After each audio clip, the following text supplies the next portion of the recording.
এক রাজ্যে রাজু আর সূর্য নামে দুই ভাই থাকত। ছোট থেকেই ওরা খুব ফাঁকিবাজ ছিল। আর ওদের ফাঁকিবাজির পিছনে কারণ ছিল ওদের কুঁড়েমি। যখনই ওদের কোনো কাজ বলা হতো ওরা কাজের ভয়ে শুয়ে পড়ত। রাজু ও সূর্যের মা ওদের প্রতি বিরক্ত হয়ে গিয়েছিল। তিনি কিছুতেই বুঝতে পারছিলেন না যে কি করলে তার দুই সন্তান আলসে ছেড়ে পরিশ্রম করতে শুরু করবে। একদিন রাজু ও সূর্য আম গাছের তলায় বসেছিল। কিছুক্ষণ পরে ওদের কাছে একটা আম পড়ে। আলসেমির চোটে ওদের দুজনের মধ্যে একজনও আমটাকে ওঠানোর চেষ্টাটুকু পর্যন্ত করল না। ওরা দুজন বসেই রইল।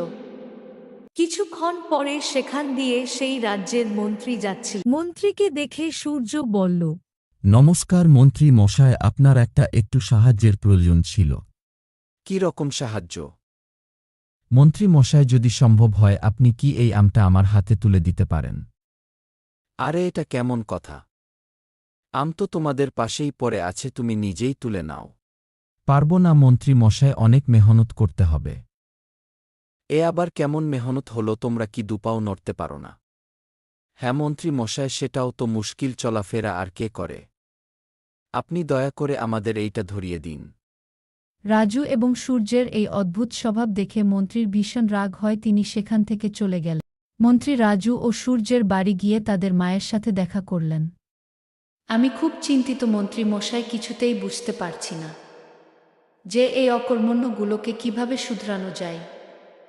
এরা যদি এই রকম কম ভিন্নক থাকে তাহলে ভবিষ্যতে কি হবে কে জানে। আপনি চিন্তা করবেন না, যদি আমি আগে থেকে ওদের ব্যাপারে জানতাম তাহলে এতক্ষণে কিছু না কিছু উপায় বার করে বাদরে ফেলতাম। আগামীকাল আপনি আপনার দুই ছেলেকে রাজপ্রাসাদে পাঠিয়ে দিবেন। রাজু এবং সূর্য বাড়ি আসার পর ওদের মা ওদের দুইজনকে আগামীকাল রাজপ্রাসাদে যেতে বললেন।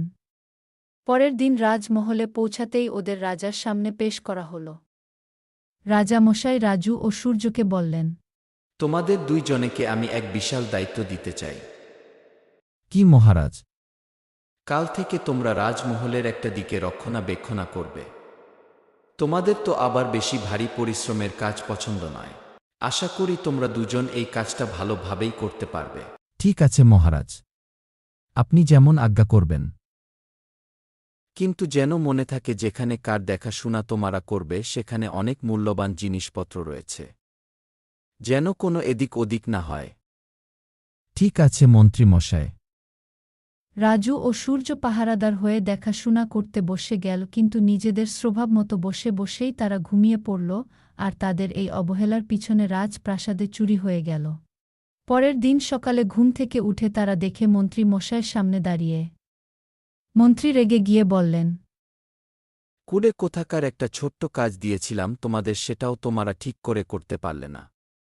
এখন তোমরা দুজন আমার সঙ্গে চলো, তোমাদের দুইজনেকে কঠোর সাজা দেওয়া হবে।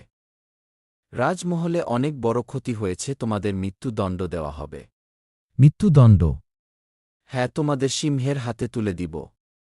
এ কথা শুনে রাজু এবং সূর্য দুইজনেই ভয় পেয়ে যায়। ওদের যেই না সিংহের সামনে নিয়ে আসা হয়, ওরা দুজনেই রাজার সামনে লুকিয়ে পড়ে এবং বলে, আমাদের ক্ষমা করে দিন মহারাজ, আমাদের মস্ত বড় ভুল হয়ে গেছে। যদি আমরা কুডেমি না করতাম আর কাজটা ও দায়িত্বশীলতার সঙ্গে করতাম তাহলে চুরি হতো না। আমরা প্রতিজ্ঞা করছি যে আমরা ভবিষ্যতে আর এমনটা করব না। ওদের দুজনের কথা শুনে রাজা ওদের মাফ করে দেয়।